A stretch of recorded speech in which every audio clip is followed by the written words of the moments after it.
Welcome as we look at number 3 in our series going through 1st and 2nd Corinthians. This one's entitled Unity in Christ, and it's a bit of a misnomer because it's really doing with division in the church. That's what Paul is really talking about.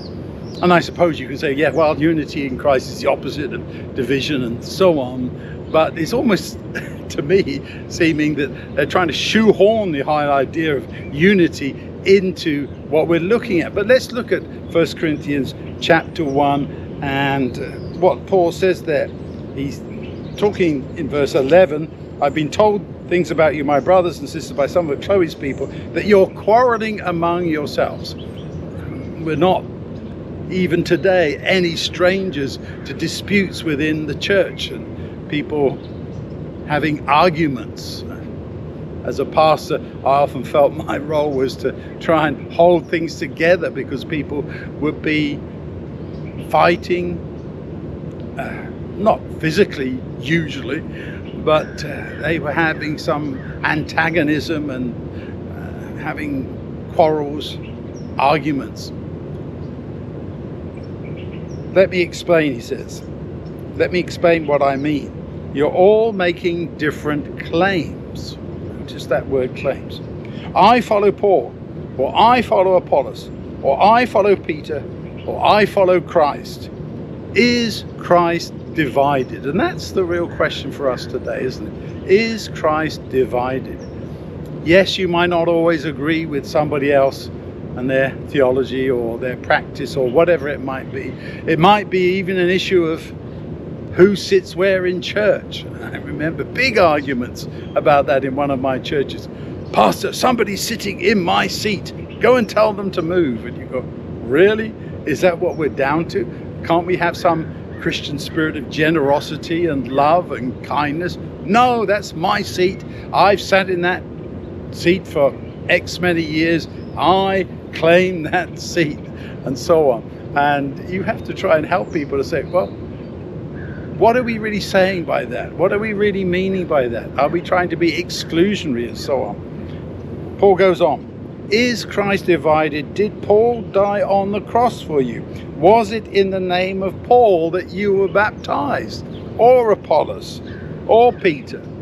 No, you were baptized in the name of Christ. So those who said, I follow Christ, really had it better, you could say, but not in an argumentative way. So as we look at these ideas, let's be very careful. It's so easy to have a kind of a guru mentality. This is my leader, my spiritual advisor, my mentor. And it's not wrong to have somebody who helps you on the journey, but don't make claims that exclude others. He says in verse 14, I'm grateful to God that I didn't baptize any of you except Crispus and Gaius, so nobody can claim they were baptized in my name. Oh, and then he remembers I baptized Stephanus' family. I can't think of anyone else. And that is the whole point. It's not about me. It's not about the fact I was the person who baptized you, and this is the person you really then have to follow. It's not about identifying somebody as more important. Yes, we have church leaders and they're given that role, but it's a servant leadership. As Jesus said, the pagans, the foreigners have lords who lord it over them, he said, but it shall not be so among you. You're supposed to be serving one another, looking after one another's needs, trying to help each other on the journey. We give certain people responsibility for doing certain things within the church, and that's right and proper, but they are not to exploit that power, and we are not to kind of bow down and worship them and say this is the person who is the most important in the church. I see it all the time in various hierarchical systems.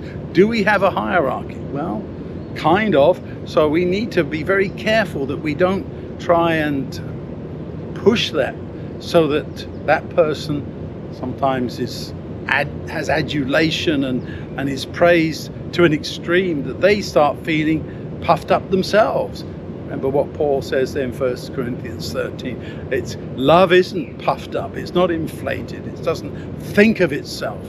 And in terms of our relationship in church, we need to be following this. Paul also talks about that elsewhere in the letters, about not having, what could you almost say, some kind of idol in the church.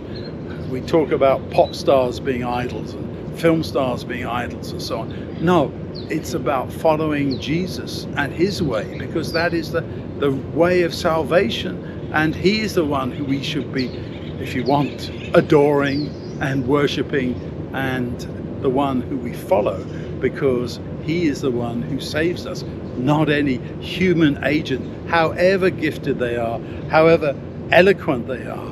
We are looking to Jesus, the author and finisher of our faith. May you be blessed this week as you study in 1 Corinthians and understand what Paul is really trying to say to us today.